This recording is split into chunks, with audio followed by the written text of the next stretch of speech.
Ma femme m'a appelé à 13h30. Ce soir, tu peux te joindre à la famille de la fiancée de mon frère pour le dîner, mais garde la bouche cousue. J'ai demandé pourquoi. Elle a rétorqué sèchement, son père est juge. Ne nous fais pas honte comme tu le fais toujours. J'ai souri. Compris. Pendant le toast, le juge s'est soudainement arrêté juste devant moi. Son sourire s'est effacé. Bonjour, je suis surpris de vous voir ici. Puis il a demandé, est-ce qu'ils savent qui vous êtes vraiment? Un silence de mort s'est abattu sur la pièce.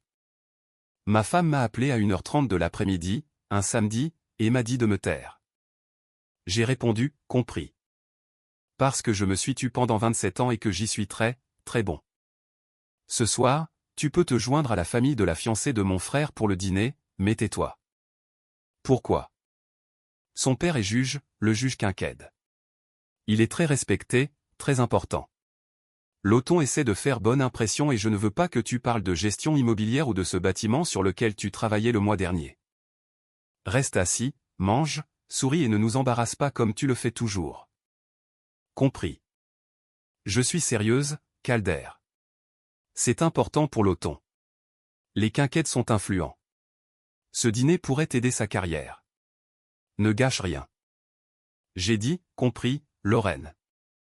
Et porte le blazer marine, pas le polo. Le blazer. Et ne parle pas de ton camion. Personne ne veut t'entendre parler de ton camion. Pas de discussion sur le camion. Et ne, Lorraine, je vais rester assis. Je vais manger mon steak. Je vais sourire. Je ne parlerai pas de gestion immobilière, de mon camion ou d'aucun bâtiment où j'ai jamais mis les pieds. Je serai invisible. Je suis très bon pour être invisible. Tu le sais. Elle a fait une pause, parce qu'elle le savait. Lorraine Mead, née Presley, est ma femme depuis 18 ans et, pendant ces 18 ans, elle m'a présenté à environ 200 réceptions mondaines par mon mari, Calder. Il est dans la gestion immobilière. Avec la même intonation que celle que l'on utiliserait pour présenter un meuble qui était déjà dans la pièce. Et à chaque fois, je l'ai laissé faire. Parce que l'introduction est exacte. Je suis dans la gestion immobilière. Je gère des propriétés. 67 d'entre elles. Dans 3 États, d'une valeur d'environ 440 millions de dollars. Mais Lorraine ne le sait pas. Personne au dîner de ce soir ne le sait. Personne dans ma vie ne le sait, sauf ma mère et l'homme dont j'ai acheté le palais de justice en 2019 pour 14 millions de dollars et que j'ai rénové avec mon propre argent. Un homme nommé le juge Ambrose Quinqued. Et ce soir, le juge Ambrose Quinqued sera assis à la même table que moi. Mais avant de vous parler du dîner, avant de vous parler du toast, du silence et de la question qui a transformé l'homme le plus invisible de la table en la seule personne que tout le monde pouvait voir, je dois vous dire qui je suis. Les deux versions. Parce qu'il y a deux Calder Mead, et ils vivent dans le même corps depuis 27 ans, et ce soir est la nuit où ils se rencontrent enfin en public. Je m'appelle Calder Mead. Je suis né en 1973 à Petersburg, en Virginie, à 30 miles au sud de Richmond. Dans la partie de la Virginie que les brochures touristiques ignorent, car il n'y a ni vignobles, ni fermes équestres, ni aucune raison pour quiconque ayant de l'argent de s'y arrêter. Mon père, Virgil Mead, était concierge dans une école publique. Ma mère, Opaline, était employée de cafétéria dans la même école. Ensemble, ils gagnaient environ 28 000 dollars par an, ce qui à Petersburg était suffisant pour payer les factures et garnir le réfrigérateur. Mais pas assez pour chasser l'inquiétude des yeux de ma mère quand septembre arrivait et que la liste des fournitures scolaires était plus longue que le compte en banque. J'ai grandi en regardant mes parents être invisibles. Pas ignorés, invisibles. Il y a une différence. Ignorer signifie que les gens vous voient et choisissent de ne pas interagir. Invisible signifie que les gens vous regardent comme à travers une fenêtre pour voir le paysage de l'autre côté. Mon père nettoyait des sols sur lesquels des centaines de personnes marchaient chaque jour, et pas une seule ne connaissait son nom. Ma mère servait le déjeuner à des enfants qui disaient « merci » à la nourriture, et non à la femme qui tenait le plateau. J'ai appris quelque chose en observant cela. J'ai appris que le monde classe les gens en deux catégories, ceux qui sont vus et ceux qui fournissent la surface sur laquelle les personnes vues se tiennent. Mes parents étaient la surface, le sol, le plateau de la cafétéria, et les gens qui se tenaient dessus ne regardaient jamais en bas. J'ai décidé, à l'âge de 15 ans, en regardant mon père polir le sol d'un gymnase à 22 h un vendredi soir, pendant que les parents de l'équipe de basket étaient assis dans les gradins sans le remarquer, que je ne serais jamais pauvre. Et j'ai décidé autre chose. Quelque chose que la plupart des gens qui échappent à la pauvreté ne décident pas, car la première chose que la plupart des gens font quand ils ont de l'argent, c'est de s'assurer que tout le monde le sache. J'ai décidé que je serais invisible, délibérément. Non pas par humilité, mais parce que je voulais savoir. Je voulais savoir qui étaient vraiment les gens autour de moi, pas qui ils jouaient pour les riches, mais qui ils étaient quand ils pensaient que personne d'important ne les regardait. Je voulais savoir si le monde traiterait Calder Mead de la même manière qu'il traitait Virgil Mead. Et la seule façon de le savoir était de ne jamais montrer l'argent. Je ne suis pas allé à l'université. Je suis allé travailler. À 18 ans, j'ai obtenu un emploi de technicien de maintenance immobilière pour une entreprise de location à Richmond. Je réparais des robinets qui fuyaient, remplaçais des fenêtres cassées, colmatais des cloisons sèches. Je gagnais 9,50 $ de l'heure. J'étais bon à ça parce que j'étais le fils de mon père. Le fils d'un homme qui réparait les choses, qui entretenait les choses, qui comprenait que chaque bâtiment est un système et que chaque système a besoin de quelqu'un qui y prête attention. À 22 ans, j'avais économisé 18 000 $. À 25 ans, en 1998, j'ai acheté ma première propriété. Un duplex dans le quartier de Churchill à Richmond pour 62 000 $. J'ai mis 15 000 $ d'acompte.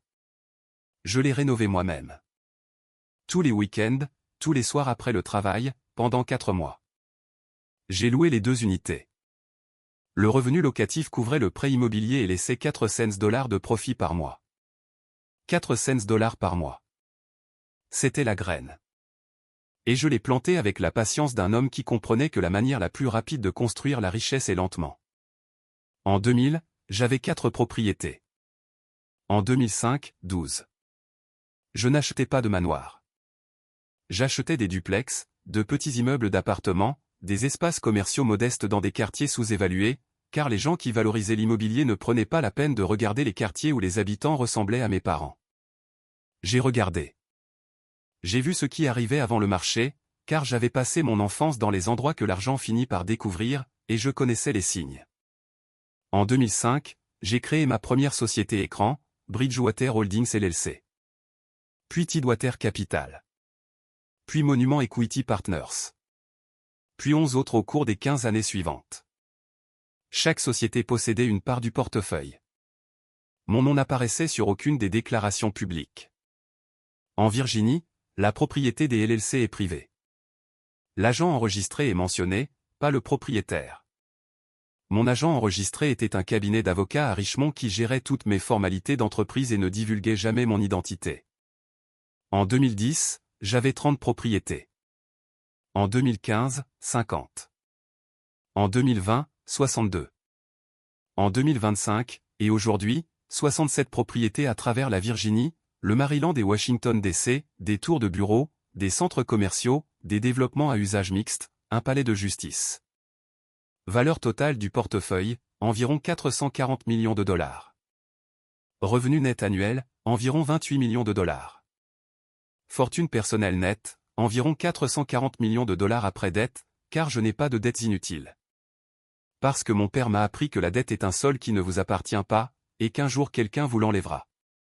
Je vis dans une maison dans le West End de Richmond. Une coloniale de 4 chambres d'une valeur de 680 000 $, possédée par une LLC, achetée directement, sans hypothèque.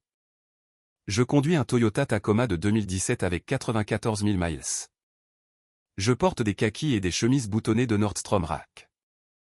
Je déjeune dans un dîner sur Broad Street où le club sandwich à la dinde coûte 11,50 $ et la serveuse m'appelle « mon chou ». Je vaux 440 millions de $ et personne ne le sait. Sauf ma mère. Opaline Mead, 76 ans, vit toujours à Petersburg dans la même maison où j'ai grandi. Elle sait, parce que les mères savent. Elle a remarqué la maison sans hypothèque, l'absence de stress financier, et la façon dont je fais des chèques à son église et à son association de quartier sans sourciller. Elle m'a demandé une fois en 2014, « Calder, combien d'argent as-tu » ? Assez. Assez comme confortable ou assez comme si tu cachais quelque chose ? Les deux. Elle m'a regardé comme les mères regardent les fils qui gardent des secrets. Non pas avec suspicion, mais avec l'inquiétude particulière d'une femme qui sait que les secrets ont un poids et que le poids brise les choses. Lorraine est-elle au courant? Non. Pourquoi pas? Parce que j'ai besoin de savoir qui elle est sans ça. Et tu sais? Je sais. Et alors? Et le savoir n'est pas bon, maman, mais c'est utile. Maintenant, laissez-moi vous parler du dîner. Parce que le dîner est l'endroit où 27 ans d'invisibilité ont pris fin en environ 90 secondes, et cette fin n'était pas quelque chose que j'avais prévu. Le Jefferson Hotel, West Franklin Street, Richmond, Virginie. L'un des meilleurs restaurants de l'État. Des colonnes de marbre, un plafond en vitrail. Le genre de grandeur construit en 1895, qui a toujours donné aux gens l'impression d'être important. La réservation était pour 19h30, 8 personnes. J'ai garé mon Tacoma entre la BMW série 7 de l'Auton et une Mercedes que je supposais appartenir au Quinqued. Le voiturier a regardé mon camion comme les voituriers regardent les camions qui arrivent au Jefferson Hotel, avec la confusion polie d'un homme payé pour garer de belles voitures et qui n'est pas sûr que celle-ci se qualifie. Bonsoir, monsieur. Vous vous enregistrez? Réservation pour le dîner? Faites Presley? Bien sûr, monsieur. Je suis entré dans le restaurant. Blazer marine, comme on me l'avait demandé. Pantalon kaki. Une chemise blanche que Lorraine avait repassée, car elle ne me faisait pas confiance pour la repasser sans faux plis, ce qui était exact. Je ne peux pas repasser une chemise sans faux plis. Je peux rénover un palais de justice de 14 millions de dollars, mais je ne peux pas repasser une chemise. Et c'est le genre d'information que ma femme utilise pour construire son évaluation de ma compétence. La table était ronde. 8 places. Lorraine avait arrangé le placement. Elle le fait à chaque dîner, car Lorraine comprend que votre place détermine qui vous entend. Et elle a passé 18 ans à s'assurer que je sois entendu par le moins de personnes possible. J'étais assis entre Roselyne Quinqued, la femme du juge, 66 ans, aux cheveux argentés, portant des perles.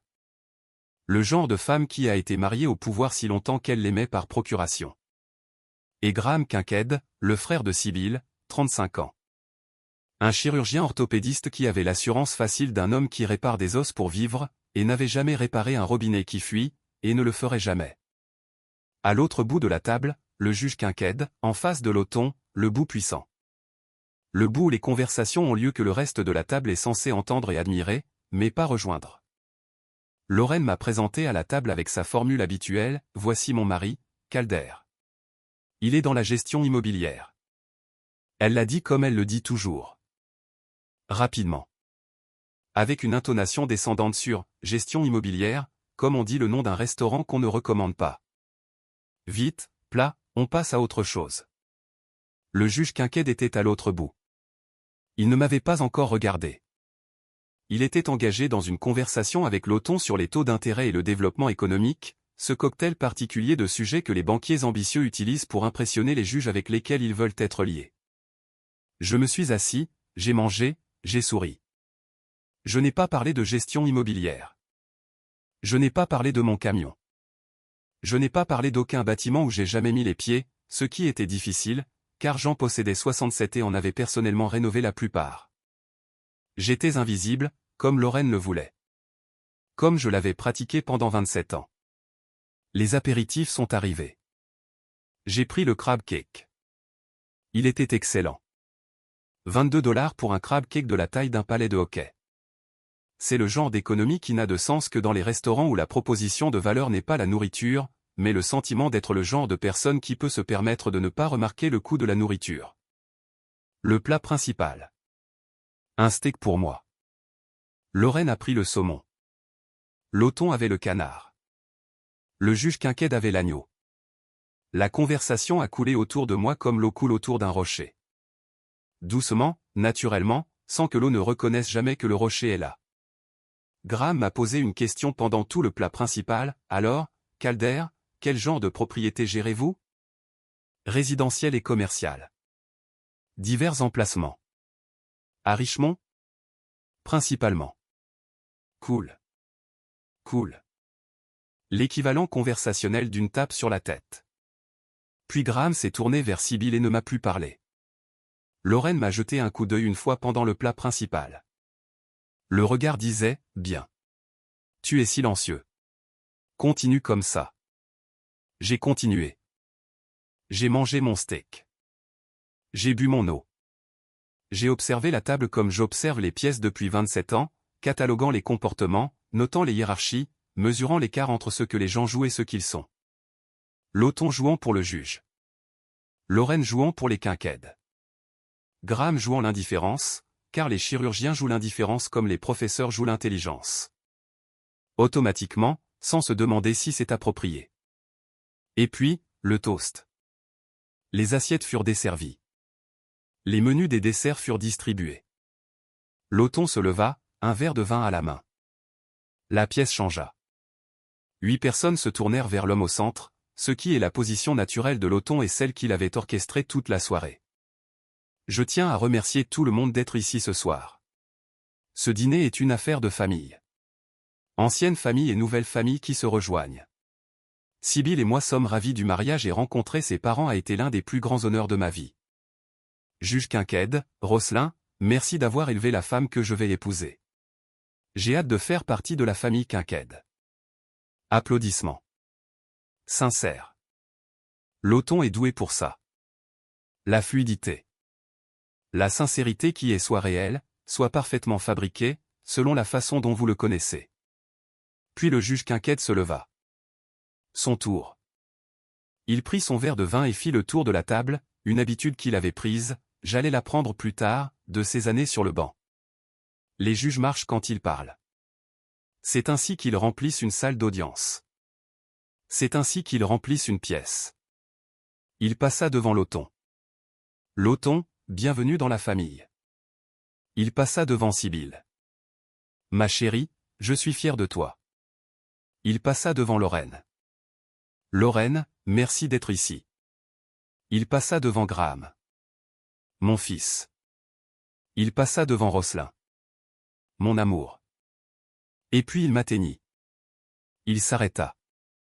Comme un disque s'arrête quand l'aiguille rencontre une rayure. La marche cessa. Le sourire social, le sourire du politicien, le sourire du juge. Le sourire conçu pour rendre les pièces confortables s'effaça. Il me regardait. Pas comme on regarde un étranger. Mais comme on regarde quelqu'un qu'on reconnaît dans un contexte qui n'a aucun sens. Comme on regarderait si on entrait dans une station-service et qu'on voyait le gouverneur faire le plein lui-même. Bonjour, dit-il. Sa voix avait changé. Pas plus forte, plus prudente. La voix d'un homme conscient que ce qu'il va dire ensuite va remodeler la table. Je suis surpris de vous voir ici. La table se tut. Pas graduellement, instantanément. Comme les pièces se taisent lorsque la personne la plus importante en leur sein change de direction sans avertissement. J'ai regardé le juge Quinquède. Il m'a regardé. Et j'ai vu la question se former sur son visage avant qu'il ne la pose. La question d'un homme qui est véritablement, profondément confus par l'écart entre ce qu'il sait de moi et la façon dont la table me traite. Savent-ils qui vous êtes vraiment? Silence de mort. 8 personnes. Pas une cuillère à dessert qui cliquette. Pas un verre de vin qui bouge. La question posée au centre de la table comme une grenade que personne ne sait s'il faut toucher. Le visage de Lorraine est passé par 3 étapes en environ 4 secondes. Confusion. Pourquoi le juge parle-t-il à Calder? Alarme. Qui vous êtes vraiment? Calder a-t-il des problèmes? Terreur.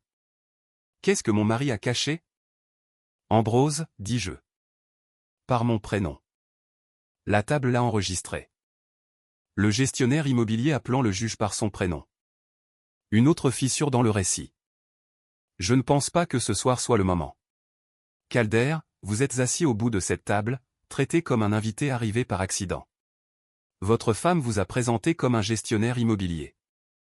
Votre beau-frère vous a placé à côté de ma femme, car c'est la place la plus éloignée de la conversation. Et je me suis assis en face de vous, dans mon bureau, dans le bâtiment que vous possédez, pour discuter d'une rénovation de 14 millions de dollars que vous avez financée personnellement. Je ne vais pas rester assis ici et faire semblant de ne pas savoir qui vous êtes. 14 millions de dollars. Le chiffre tomba sur la table comme une brique à travers une fenêtre. Le bâtiment que je possède, dit Lorraine. Sa voix était faible.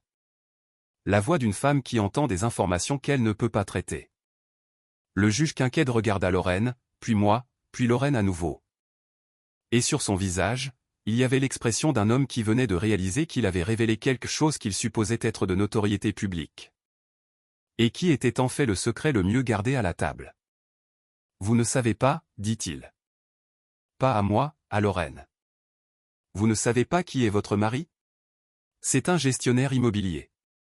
Madame Mead, votre mari est l'unique propriétaire de Mead Holdings, une société privée d'investissement immobilier opérant via 14 filiales en Virginie, au Maryland et dans le district de Columbia.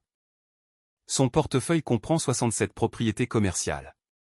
Il a acheté le palais de justice du district de Jefferson, le bâtiment où j'ai présidé pendant 28 ans, par le biais de sa société Monument Equity Partners en 2019. Il a personnellement financé une rénovation de 14 millions de dollars de ce bâtiment. Je le sais, car je me suis assis en face de lui dans mon bureau pendant le processus de rénovation et j'ai discuté des spécifications de ma propre salle d'audience avec l'homme qui payait pour cela. Il regarda autour de la table. Lawton, dont le visage avait pris la couleur de la nappe. Graham, qui avait cessé de jouer l'indifférence. Sibyl, dont les yeux étaient grands ouverts. Rosselin, qui observait la scène avec le calme particulier d'une femme mariée à un juge depuis 40 ans et qui avait vu de nombreux verdicts prononcés, mais jamais un comme celui-ci. L'homme que vous avez placé au bout de la table, dit le juge Quinqued, sa voix douce mais portant le poids de 28 ans d'autorité judiciaire, est l'un des plus grands propriétaires immobiliers privés du Commonwealth de Virginie. Et vous l'avez présenté comme un gestionnaire immobilier. La pièce ne respirait pas. J'entendais la cuisine à travers la porte de service. Le bruit des assiettes empilées et de l'eau qui coule. La bande-son banale d'un restaurant qui poursuit ses activités pendant qu'une table à dîner, à 3 mètres de là, subit un effondrement structurel. Lorraine me regardait. Ce regard n'était pas un seul regard. C'était une séquence. La confusion a fait place au calcul. Qui a fait place à quelque chose que je n'avais pas vu sur son visage en 18 ans de mariage, la peur. Non pas la peur de moi. La peur de ce qu'elle avait fait. La peur de chaque dîner, de chaque présentation, de chaque fois où elle avait baissé la voix sur les mots « gestion immobilière » et s'était éloignée de moi comme une femme se distançant d'une tâche. Calder. Sa voix était à peine audible. Est-ce vrai? J'ai regardé ma femme. La femme que j'avais épousée en 2007. La femme qui avait repassé ma chemise ce soir parce qu'elle ne me faisait pas confiance pour le faire moi-même. La femme qui m'avait appelé à 1h30 de l'après-midi et m'avait dit de me taire parce que le juge Quinqued était trop important pour que je risque de l'embarrasser. Tu m'as dit de me taire, dis-je, alors je l'ai fait. Calder, comment est-ce possible? Tu gagnes 68 000 dollars par an. Tu conduis une Toyota. Je conduis une Toyota parce que j'aime la Toyota. Je porte des kakis parce que j'aime les kakis. Je vis comme je vis parce que c'est mon choix. Les 68 000 dollars sont ce que je me paie sur l'une de mes 14 sociétés. C'est le montant qui maintient la vie que tu vois. La vie que tu ne vois pas. Les 67 propriétés, le portefeuille de 440 millions de dollars, les 28 millions de dollars de revenus annuels qui existent dans la partie de notre mariage que tu n'as jamais regardé. Je n'ai jamais regardé, Calder. Tu me l'as caché. Je ne l'ai pas caché. Je l'ai structuré. Chaque propriété est dans une LLC. Chaque LLC est gérée par un agent enregistré. Mon nom n'apparaît pas dans les registres publics, car c'est ainsi que fonctionne l'investissement immobilier privé en Virginie. Tu ne savais pas parce que tu n'as pas demandé. En 18 ans, Lorraine, tu ne m'as jamais une seule fois posé de questions sur mes finances, au-delà du budget mensuel du ménage. Tu n'as jamais demandé à voir une déclaration de revenus. Tu n'as jamais demandé comment nous possédions une maison de 680 000 dollars sans hypothèque. Tu n'as jamais demandé pourquoi nous n'avions pas de dette. Tu as accepté la surface parce que la surface confirmait ce que tu croyais déjà. Que j'étais un homme qui gère des propriétés et qui ne vaut pas la peine d'être vanté. La table était silencieuse. Lawton regardait son assiette. Sibyl regardait son père. Graham me regardait avec l'expression d'un homme qui réévaluait fondamentalement tout ce qu'il pensait comprendre de la personne assise à côté de lui. Le juge Quinqued parla à nouveau, doucement, « Je vous dois des excuses, Calder. Je n'avais pas réalisé que votre famille n'était pas au courant de vos affaires. J'ai supposé que tout le monde savait. D'après mon expérience, les hommes avec des portefeuilles comme le vôtre ne sont généralement pas discrets à ce sujet. Oui. Mon père était concierge, Ambrose. Il a nettoyé des sols pendant 31 ans, et personne ne connaissait son nom. Ma mère a servi de la nourriture que des centaines d'enfants mangeaient chaque jour, et personne ne la remerciait. J'ai grandi en regardant des gens invisibles fournir les services sur lesquels des gens visibles se tiennent. Et quand j'ai commencé à bâtir ma fortune, j'ai fait un choix. Le même choix que mon père n'a jamais eu. J'ai choisi d'être invisible. Non pas parce que j'avais honte, mais parce que je voulais savoir qui étaient vraiment les gens autour de moi quand ils pensaient que j'étais personne. J'ai regardé Lorraine. Et j'ai découvert. Lorraine se leva. Sa chaise a raclé le sol. Le bruit du bois sur le marbre, aigu, définitif. Elle est sortie de la salle à manger, traversant le hall. Je ne sais pas si elle est allée aux toilettes, au parking ou au bar. Je sais qu'elle a quitté la table parce que l'alternative était de rester assise pendant que le poids total de 18 ans de honte mal placée s'abattait sur ses épaules, devant le juge. Le chirurgien et le beau-frère qui venaient tous d'apprendre que l'homme au bout de la table était la personne la plus puissante de la pièce. Le juge Quinqued s'est rassis. Le dîner, en tant qu'événement social, était terminé. Il restait les débris. Les desserts à moitié mangés, les verres de vin pleins, le silence particulier qui suit la détonation. Loton parla le premier, Calder, je ne sais pas quoi dire. Tu n'as rien à dire, Loton. Tu as été constant. Tu m'as traité exactement de la même manière pendant tout le temps que je t'ai connu. Poliment, avec désinvolture, avec le genre de courtoisie que l'on réserve aux gens que l'on considère raclement de gorge inférieur à soi, mais avec qui on veut rester civil. C'est une information utile. Je l'apprécie. Je n'ai pas voulu. Tu n'as rien voulu dire par là. C'est précisément le but. Tu n'y as pas pensé. Tu m'as placé au bout de la table sans y penser. Tu as parlé par-dessus moi sans y penser. Tu me connais depuis 20 ans et tu ne m'as jamais posé une seule question qui nécessitait une réponse substantielle. Ce n'est pas de la méchanceté, Loton. C'est de l'indifférence. Et l'indifférence est pire que la méchanceté, car la méchanceté exige au moins l'effort de remarquer quelqu'un. Sibylle, la fiancée de Loton, la femme dont le père venait de faire exploser la soirée, tendit la main à travers la table et toucha le bras de Loton. Non pas pour le réconforter, mais pour l'avertir. Le toucher qui dit « Arrête de parler maintenant ». Le juge Quinqued et moi avons échangé un regard. Le regard de deux hommes qui avaient déjà été ensemble dans des pièces, ces bureaux pendant la rénovation du palais de justice, discutant des spécifications des salles d'audience, des plans de sécurité et des besoins particuliers d'un bâtiment où la justice est rendue. Dans ces pièces, nous avions été des égaux. Dans cette pièce, la table nous avait arrangés comme des inégaux, et le juge avait simplement refusé d'accepter cet arrangement. Je suis désolé que cela se soit passé ainsi, dit-il. Ne le soyez pas. J'attendais quelque chose comme ça depuis 27 ans. Je ne savais juste pas que le catalyseur serait un dîner avec le père de la fiancée de mon beau-frère. La vie a un sens de l'humour. La vie a un sens du timing. L'humour est facultatif. Rosselin, la femme du juge, se pencha vers moi. Elle avait été silencieuse pendant tout le dîner, ce que je compris alors n'était pas de l'indifférence, mais de l'observation. Elle avait observé la table comme j'observe les pièces, cataloguant, notant, mesurant. « Monsieur Meade, dit-elle, j'ai une question. » « Bien sûr. Pourquoi avez-vous épousé une femme que vous testiez ?» La question frappa net. Sans fioriture, sans politesse. La question d'une femme mariée à un juge depuis 4 décennies, qui a appris à poser la question qui va droit au but. Je n'ai pas épousé un sujet de test, Madame Quinqued. J'ai épousé une femme que j'aimais. Le test est venu après, non pas par dessein, mais par défaut. Quand vous cachez votre fortune et que votre femme commence à vous traiter selon ce qu'elle pense que vous valez, vous n'avez pas besoin de concevoir une expérience. L'expérience se conçoit d'elle-même. Chaque dîner, chaque présentation, il est dans la gestion immobilière, chacun était un point de données.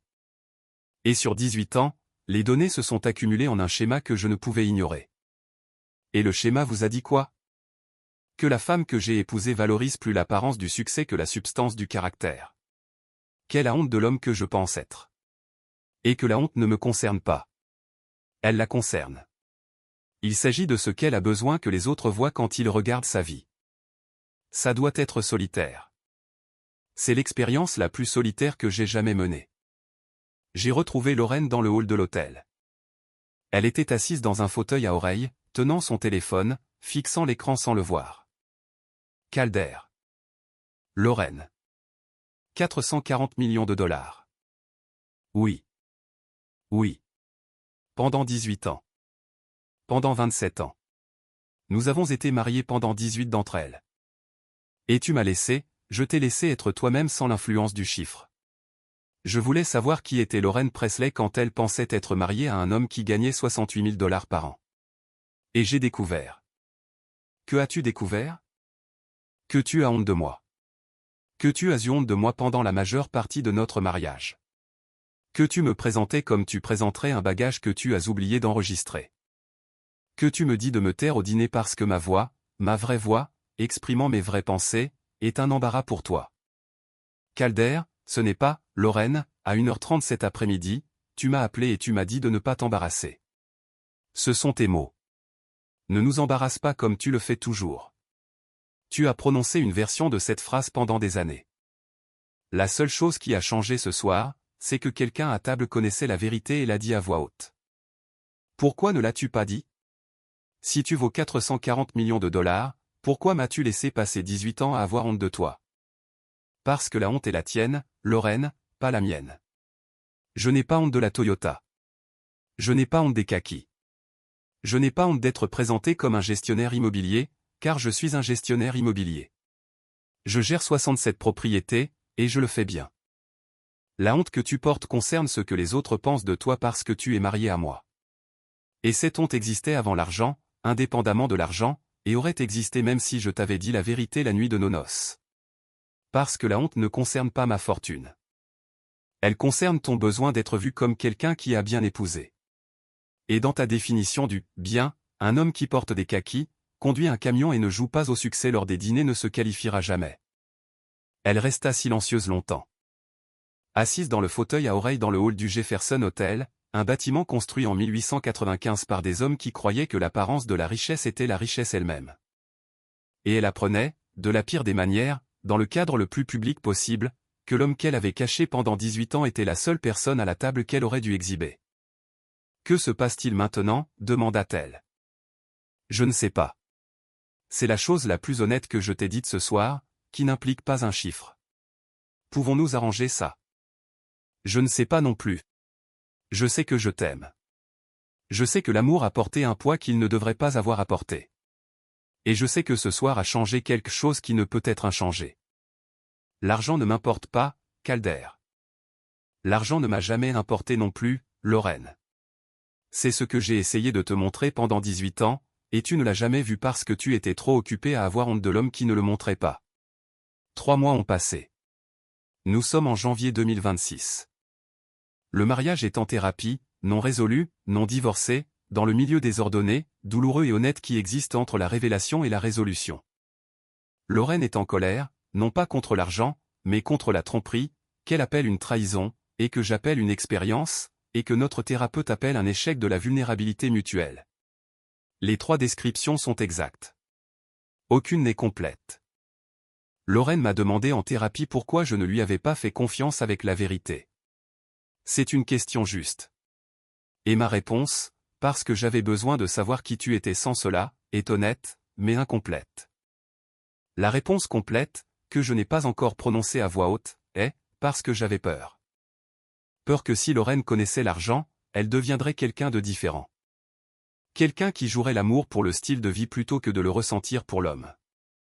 Et la tragédie est qu'en cachant l'argent, je ne lui ai jamais pardonné l'occasion de me prouver le contraire. J'ai supposé le pire et construit un système pour le confirmer. Le système a fonctionné. L'hypothèse a tenu. Et maintenant, je ne saurais jamais si elle aurait tenu si je lui avais fait confiance depuis le début. C'est le coup de l'expérience. Pas le dîner, pas l'embarras, le fait de ne pas savoir, le fait permanent et irréversible de ne pas savoir si la femme que j'ai épousée aurait été différente si j'avais été honnête avec elle dès le début. L'automne ne m'a pas parlé depuis le dîner. Les fiançailles avec Sibylle Quinquet progressent. Le mariage est en juin. Je n'ai pas été invité, ce que je comprends. J'ai fait exploser le dîner de fiançailles de l'Othon, même si je n'ai pas allumé la mèche. Le juge Quinqued et moi déjeunons une fois par mois. Nous nous rencontrons dans un dîner sur Broad Street, pas au Jefferson Hotel, car nous préférons tous les deux les dîners, ce qui est le genre de choses que l'on découvre quand on cesse de jouer un rôle et que l'on commence à manger. Il est devenu, de manière inattendue, la personne la plus proche d'un ami qui connaît les deux versions de moi. Regrettez-vous l'expérience, m'a-t-il demandé la semaine dernière autour d'un club sandwich à la dinde qui coûtait 11,50 $. Je regrette la solitude. L'expérience elle-même m'a dit la vérité. Et la vérité est utile. Utile est-ce la même chose que bon? Non, mais c'est ce que j'ai. Calder, puis-je vous dire quelque chose? Bien sûr. J'ai été juge pendant 28 ans. J'ai vu des gens mentir sous serment, cacher des biens lors de divorce, falsifier des documents et tromper les personnes les plus proches d'eux. Et dans tous ces cas, la personne qui cachait croyait se protéger. Mais elle punissait toujours, à chaque fois, aussi la personne à qui elle cachait. Vous avez caché votre fortune à Lorraine parce que vous vouliez savoir qui elle était, mais vous lui avez également refusé la chance d'être ce qu'elle aurait pu être avec la vérité. Et ce n'est pas une expérience, Calder. C'est une sentence. J'ai regardé le juge, l'homme qui siège dans mon palais de justice, dans une salle d'audience que j'ai rénovée, rendant la justice avec l'autorité particulière d'un homme qui a passé 28 ans à décider ce qui est juste. Vous dites que j'ai condamné ma propre femme. Je dis que vous lui avez fait passer un test qu'elle ne savait pas qu'elle subissait, et que vous l'avez jugée pour l'avoir échoué. Et maintenant, vous purgez tous les deux votre peine. Il a raison. Je sais qu'il a raison. L'expérience n'était pas neutre. Cacher l'argent n'était pas passif. C'était un choix actif, quotidien, de retenir des informations qui auraient changé la dynamique du pouvoir dans mon mariage. J'ai choisi d'être invisible parce que je voulais des données. Et les données sont venues au prix d'un mariage qui aurait pu être meilleur si j'avais été assez courageux pour être visible. J'ai 52 ans. Je possède 67 propriétés. Je vaux 440 millions de $. Je conduis un Toyota Tacoma. Je mange des clubs sandwich à la dinde dans un dîner. Et je suis assis dans le bureau d'un conseiller tous les mardis après-midi avec une femme qui essaie de décider si elle doit aimer la version de moi qu'elle vient de rencontrer, ou en vouloir à la version de moi qui s'est cachée pendant 18 ans. Ma mère a appelé la semaine dernière. Opaline Mead, 76 ans, Petersburg, la seule personne qui connaissait la vérité depuis le début. Comment va Lorraine? En colère. Contre toi. Contre nous deux.